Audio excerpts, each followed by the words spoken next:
Obviously, Coach, a tough one to take here in Auburn. What were you told about that inadvertent whistle, whatever happened on the last meaningful play of the game?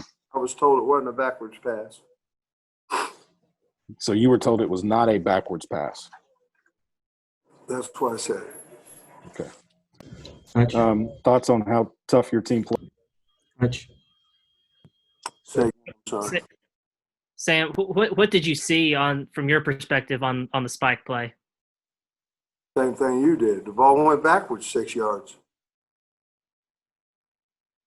I saw a fumble and a spike that went backwards 6 yards. Scotty.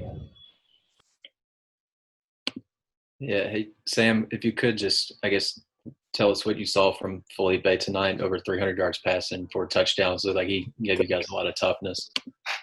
He played tough, He ran the ball well, got some much-needed yardage, and threw it well. And he played tough. He got hit a few times in the run and obviously got sacked a few times. But he just gets better every week. I was really proud of him. I know he's banged up a little bit, but it'd be hard not to be proud of his performance tonight. He did a nice job.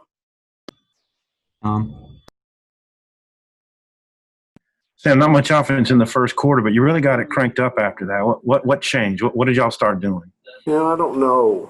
We've seen this start slow. We may need to change up what we're doing in warm-ups, to be honest with you. Just something that can get us started a little bit faster, And I know we can wear down defenses as you continue to go fast, but we weren't wearing them down in the first quarter. We was wearing down our defense. So I don't know. I'm really proud of the way the guys finished up the last 3 quarters, but I don't know. We really got to put a handle on that, along with our special teams problems.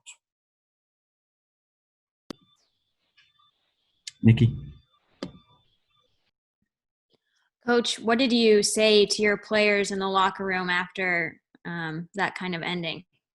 I was proud of them, that they fought their butt off, that we got a good football team, and that times of us going someplace and embarrassing our fans and our football team are over.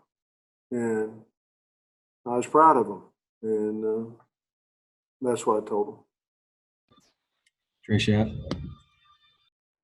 Coach, how much did the wind and the rain early in that first half play a factor in the problems that your offense had trying to move the ball down the field? I don't know that it really did. I mean, it was windy and rainy, but it didn't affect Auburn. They came out and scored pretty fast, and of course, they didn't score that much. I mean, we gave them 7, on the punt team, but I don't know that it really affected us. I know, we dropped a 2-point conversion down there that, might have had something to do with the wet ball or something of that nature. But, we talked about it all week.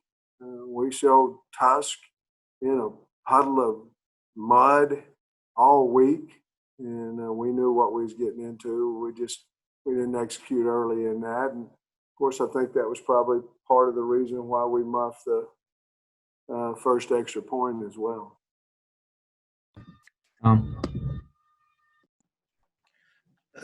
The stuff to Devion Warren, can you speak to what he did for you today? Well, he plays extremely hard. Looked like he had 5 catches for 95 yards. So obviously he got open, held on to the football. He's a good player.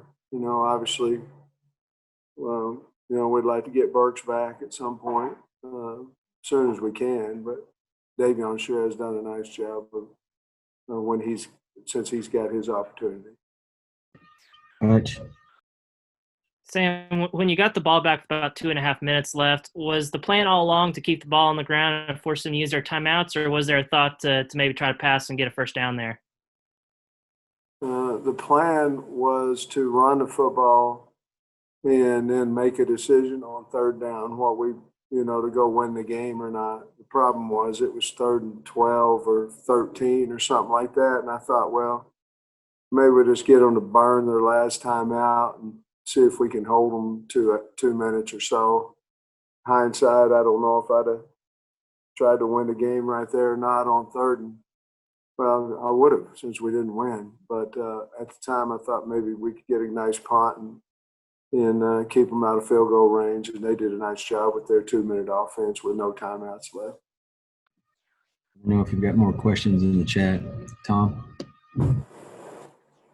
How did the players react in the locker room? Did you feel like you had this one taken away from you? No, I don't want to say that. I mean, there's a lot of opportunities that we could have won the football game, done things better. But the players were like you'd think. Last week we were jovial and cheerful, and this week they were down and they were hurting. And they should. I mean, they put a lot of sweat into getting prepared for Auburn, and they did a nice job of doing it. And, we just at the end, they had one more play a little bit better than ours. Tom, do you have another? Yeah. What did you think of Auburn's running today? Because no one had really run the ball on you guys like that. Well, I thought they did an extremely good job of running against us. Neither one of our linebackers practiced last week. They practiced in shells. We never hit them. I mean, we got a lot of injuries out there, but they're fighting their butt off, and our tackling wasn't near as good as what it normally is. And I don't know what you attribute to that, or whether it's a fine running by Tank, or was it slippery and we were slipping off the tackles? I don't know. Probably a little bit of combination of both. But we'll get back to work and become a better tackling team next week. Hutch.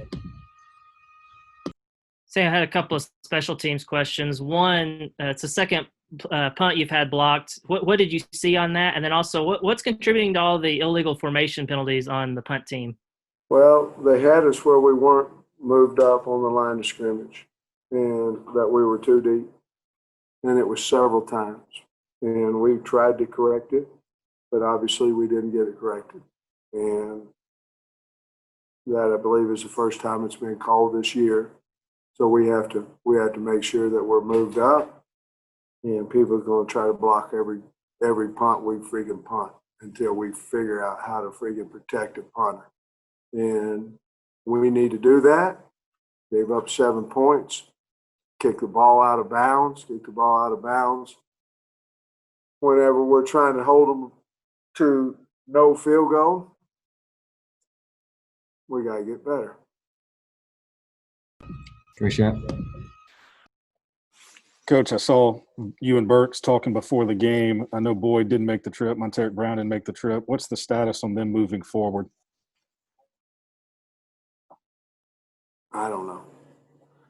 I mean, I don't know. We brought Burks with the potential that he could play. We did not bring Rakeem because we knew he couldn't play. Mo Brown we did not bring because we knew he couldn't play.